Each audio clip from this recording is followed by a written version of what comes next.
मनस्टिका स्वागतम स्वागतम स्वागतम मनस्टिका स्वागतम स्वागतम स्वागतम हे আসন্ন লোকসভা নির্বাচনে মানুষকে পদ্ম ফুল চিহ্নে ভোট দিন ভোট দিন আসন্ন লোকসভা নির্বাচনে মানুষকে পদ্ম ফুল চিহ্নে ভোট দিন ভোট দিন চোরমুক্ত বাংলা করতে মানুষকে পদ্ম ফুল চিহ্নে ভোট দিন ভোট দিন চোরমুক্ত बांग्ला करते মানুষকে পদ্ম ফুল চিহ্নে ভোট দিন ভোট দিন সোনার বাংলা করতে। नमस्कार दोस्तों, आप देख रहे हैं दिन भर प्रचार के बाद फालाकाटा शहर पे मोनोस्टिग्गा पहुंच चुके हैं। हजारों के संख्या में लोग उभर के आए हैं मोनोस्टिग्गा के समर्थन में। देखिए, लोग खत्म नहीं हो रहे हैं, आप देख पा रहे हैं, आप देख रहे हैं दोस्तों, खत्म नहीं हो रहे हैं। भीड़ लोगों का भीड़ खत्म नहीं हो रहे हैं, आप देख सकते हैं।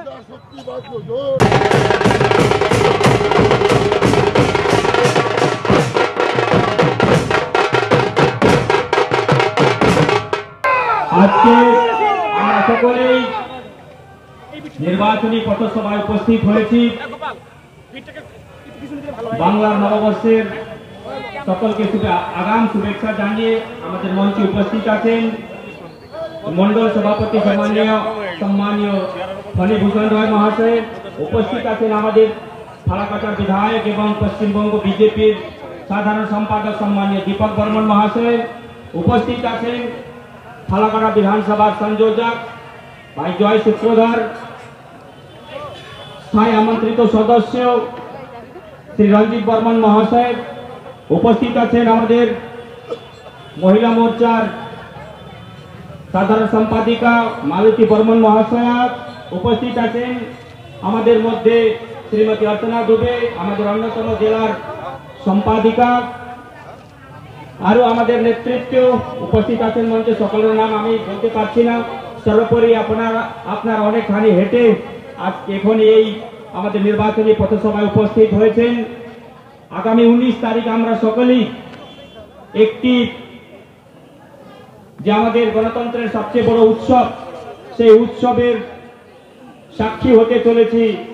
এই ভোটটি দিক নির্ধারণ করবে যে আগামী দিন আমাদের দেশ কোন দিকে যাবে, কার হাতে আমরা তুলব। নিশ্চয়ই আমরা নরেন্দ্র মোদীজির হাতে আমাদের দেশ তুলে দেব, যেখানে আমাদের দেশ সুরক্ষিত থাকবে। দেশ সুরক্ষিত থাকলে আমরা সুরক্ষিত থাকব। আমরা যদি সুরক্ষিত থাকি তাহলে আগামী প্রজন্ম আমাদের সুরক্ষিত থাকবে। তাই যে আপনাদের একটা ভোট আগামী দিন আপনার গ্রামের প্রধানমন্ত্রী গ্রাম সড়ক যোজনার মাধ্যমে রাস্তা বানাতে সহযোগিতা করবে। আপনার একটা ভোট আগামী দিন একটা গরিব মানুষ যে প্রধানমন্ত্রী আবাস যোজনার মাধ্যমে বাড়ি পাবে সেইটা ঠিক করে দেবে।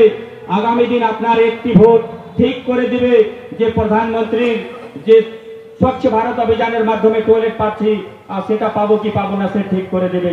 তাই আমাদের অনুরোধ আছে যে গণতন্ত্রের যে সবচেয়ে বড় উৎসব আছে সেটাতে আমরা সকলে অংশগ্রহণ করব এবং আরো 10 জনকে বলবো সেখানে অংশগ্রহণ করতে।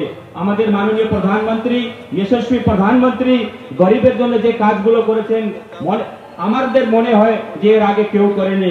প্রধানমন্ত্রী আবাস যোজনার মাধ্যমে গরিব মানুষের মাথার উপরে ছাদ, মানুষ প্রধানমন্ত্রী উজ্জ্বলা যোজনার মাধ্যমে আমরা কোনোদিনও ভাবতে পারিনি যারা বিপিএল লিস্টে যে মায়েদের বড়দের নাম রয়েছে আমাদের বাড়িতে গ্যাস আসবে, কিন্তু সেটা সেই স্বপ্নটা পূরণ করেছেন আমাদের যশস্বী প্রধানমন্ত্রী নরেন্দ্র মোদীজি। আজকে আমরা বিনামূল্যে প্রধানমন্ত্রী উজ্জ্বলা যোজনার মাধ্যমে আমরা গ্যাস পেয়েছি।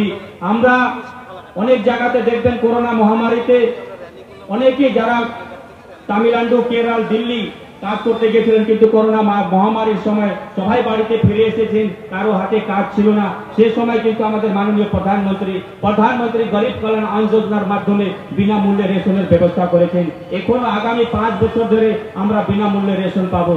তাই আমরা আবেদন করছি যে আগামী দিন যে ভোট হচ্ছে সেখানে আপনারা পদ্ম ফুলে ভোট দিয়ে বিজেপিকে জেতাবেন এবং আমাদের নরেন্দ্র মোদী তৃতীয়বার দিল্লির আসনে বসবেন এবং আপনারা আমাকে মোদীজির প্রতিনিধি হিসাবে পাঠাবেন। আপনাদের যে সমস্যাগুলো থাকবে সেই সমস্যাগুলোকে আমি পার্লামেন্টে তুলে, সংসদ ভবনে তুলে যে সমস্যা থাকবে সেই সমস্যার সমাধান করার জন্য সকলের সাথে মিলেমিশে আমি চেষ্টা করব। নিশ্চয়ই যদি আমাদের সকলেরই প্রচেষ্টা থাকে তাহলে এমন কোনো সমস্যা নেই যে সমস্যার সমাধান হবে না। তাই আগামী দিন আপনারা নিশ্চয়ই আমরা এই সিটটা জিতবো। যেভাবে আমরা 2019 সালে এই সিটটা আমরা 2,44,000 ভোটে জিতেছিলাম, নিশ্চয়ই এই সিটটা সকলেরই আশীর্বাদ, সকলেরই পরিশ্রমের মধ্য দিয়ে আমরা 4 লাখের বেশি ভোটে জিতবো এবং এই সিটটা আমরা আমাদের রাজ্য সভাপতি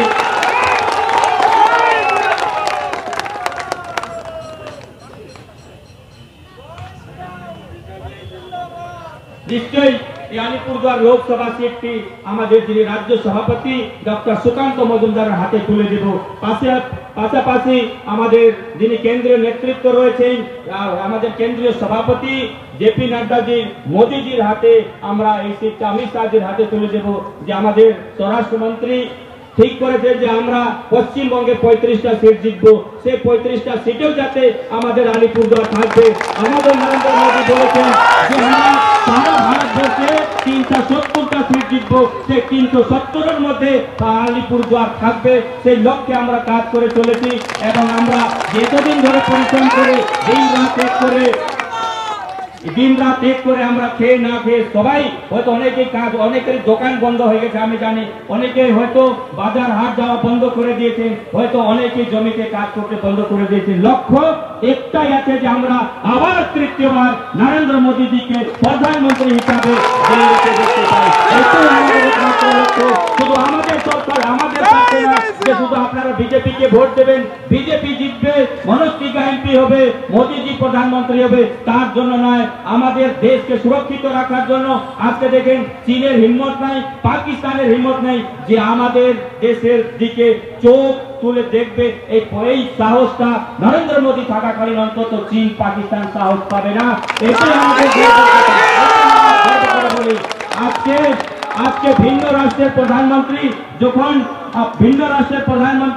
আজকে যখন আমাদের প্রধানমন্ত্রী সেই রাষ্ট্রে যাচ্ছেন, সেই দেশে যাচ্ছেন, তখন অন্য সেই দেশের প্রধানমন্ত্রী রাষ্ট্রপতি আমাদের প্রধানমন্ত্রী পা ছুঁয়ে আশীর্বাদ নিচ্ছেন। এটা আমরা মুখে বলছি না, আমরা টিভির পর্দায় সকলেই দেখেছি। অর্থাৎ আজকে আমাদের নরেন্দ্র মোদী শুধু ভারতবর্ষ নয়, সারা বিশ্বের একজন নেতৃত্ব, যাকে সারা বিশ্বের নেতারা মনে করেন যে না, মোদীজি না থাকলে কোনো কাজ সফল হবে না। তাই যে কোনো সারা বিশ্বের মধ্যে বড় ধরনের কাজ হয় সেখানে অবশ্যই আমাদের নরেন্দ্র মোদীকে ডাকা হয় এবং উনার পরামর্শ নেওয়া হয়। এটাতে গর্বের, এর চেয়ে বেশি গর্বের কথা কি হতে পারে, ঠিক কিনা? তাই আমরা আগামী 19 তারিখ নিশ্চয়ই আমরা পদ্ম ফুলে ভোট দিয়ে মোদীকে প্রধানমন্ত্রী বানাবো এবং যারা পথ চলা মানুষ আছে, ব্যবসায়ীগণ আছে, যারা বাজারে বসে আছেন, তাদেরও কাছে আমরা আবেদন করতে চাই, আপনারা অযথা বামফ্রন্টকে এবং টিএমসি কে ভোট দিয়ে ভোট নষ্ট করবেন না। কেননা টিএমসি কে যদি আপনারা ভোট দেন তাহলে টিএমসি কিন্তু প্রধানমন্ত্রী হবে না। বামফ্রন্টকে যদি ভোট দেন তাহলে বামফ্রন্ট প্রধানমন্ত্রী যদি হবে তাহলে বিজেপি হবে, সেটা নরেন্দ্র মোদী হবে। তাহলে আপনারাও পদ্ম ফুলে ভোট দেবেন এবং যখন যখন নরেন্দ্র মোদী প্রধানমন্ত্রী হিসাবে দিল্লিতে শপথ গ্রহণ করবেন, তখন আপনার গর্ব করে বলতে পারবেন যে দলকে আমি ভোট দিয়েছিলাম, যে পদ্ম ফুলে আমি ভোট দিয়েছিলাম, সেই পদ্ম ফুলের নরেন্দ্র মোদী আজকে দিল্লিতে প্রধানমন্ত্রী হচ্ছেন। এর চেয়ে বেশি গর্বের কথা আমাদের কি হতে পারে?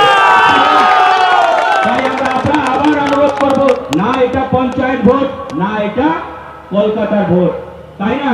আমরা কলকাতার ভোট 2021-এ দিয়েছি, পঞ্চায়েত ভোট আমরা 8 জুলাই 2023-এ দিয়েছি। তো না এটা পঞ্চায়েত ভোট, না এটা কলকাতার ভোট, এটা দিল্লির ভোট। দিল্লিতে নরেন্দ্র মোদীর মুখ ছাড়া আরো কেউ আছে কি? কেউ আছে? নেই। তাহলে আমাদের প্রধানমন্ত্রী নরেন্দ্র মোদীর তুলনায় এবং উনার বিকল্প দিল্লিতে কেউ নাই। তাই আপনারা বাম কংগ্রেস তৃণমূলকে ভোট দিয়ে অযথা ভোট নষ্ট করবেন না। আপনারা পদ্ম ফুলে ভোট দিয়ে মোদীজিকে তৃতীয়বার প্রধানমন্ত্রী বানাবেন। এখন আমাকে মোদীজির প্রতিনিধি হিসাবে দিল্লিতে পাঠাবেন। এই আবেদনটুকু রেখে আমার বক্তব্য শেষ।